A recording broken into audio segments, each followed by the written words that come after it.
Hi, this is Chandni from unlock learning.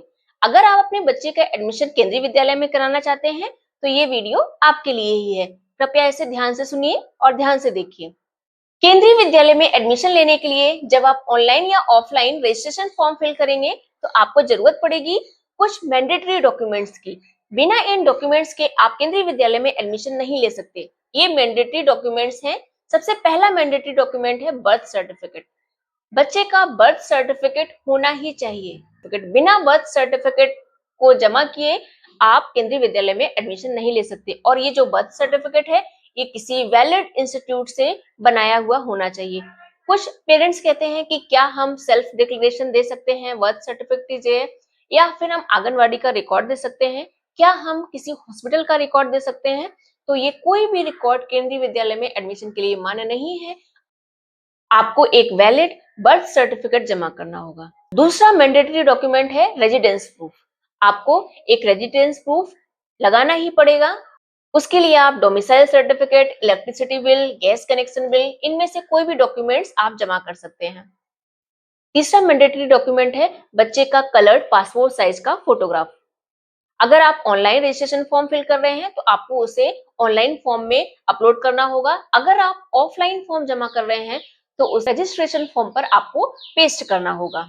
Next mandatory document है service certificate. ये उनके लिए मैंडेटरी है जो कैटेगरी 1, कैटेगरी 2, कैटेगरी 3 या कैटेगरी 4 से एडमिशन के लिए अप्लाई कर रहे हैं। अगर आप कैटेगरी 1, कैटेगरी 2, कैटेगरी 3, कैटेगरी 4 की सीट को अवेल कर रहे हैं तो उस सीट को लेने के लिए आपके पास सर्विस सर्टिफिकेट होना ही चाहिए। ये सर्विस सर्टिफिकेट आप अपने डिपार्टमेंट से लेके आएंगे जिस भी डिपार्टमेंट में आप सर्व कर रहे हैं।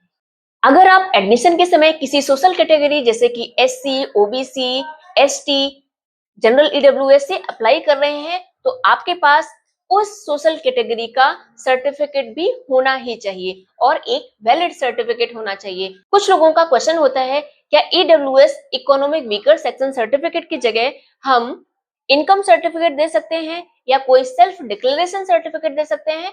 तो नहीं, आप कोई भी इस तरह का सर्टिफिकेट नहीं जमा करा सकते। आपको एक वैलिड ईडब्ल्यूएस सर्टिफिकेट देना ही होगा। सिमिलरली अगर आप ओबीसी एनसीएल से अप्लाई कर रहे हैं तो उस सर्टिफिकेट में क्लियरली मेंशन होना चाहिए that you are from OBC non creamy layer category. अगर आप इकोनॉमिकली वीकर ग्रुप से आते हैं तो आप बीपीएल कार्ड भी लगा सकते हैं। BPL card means below poverty line का कार्ड होता है, लेकिन ये सारे डॉक्यूमेंट्स जो भी हैं वो वैलिड डॉक्यूमेंट्स होने चाहिए।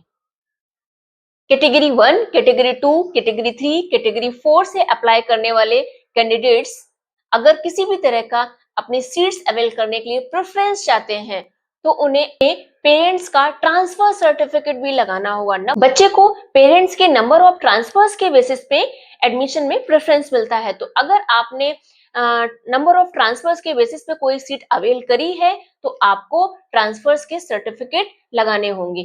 तो जो भी मैंडेटरी डॉक्यूमेंट्स हैं और ऐसे डॉक्यूमेंट्स जिनके बेसिस पे आप किसी कैटेगरी से सीट को अवेल कर सकते हैं मैंने आपके सामने बताया है। इन केस अभी भी अगर आप किसी भी डॉक्यूमेंट से रिलेटेड कोई डिटेल में जानकारी चाहते हैं तो कृपया उसे कमेंट बॉक्स में लिखें। डॉक्यूमेंट्स के अलावा भी अगर आपकी कोई क्वेरी है तो उसे कमेंट बॉक्स में जरूर पूछें। अपने नेक्स्ट वीडियो में मैं आपके क्वेरी को कंसिडर करूंगी और या फिर कमेंट बॉक्स में ही आपकी क्वेरी को क्लियर करने की कोशिश करूंगी। अगर आपको ये वीडियो अच्छा लगा है तो कृपया उसे लाइक करें, चैनल को सब्सक्राइब करना ना भूलें। Thank you. जय हिंद, जय भारत।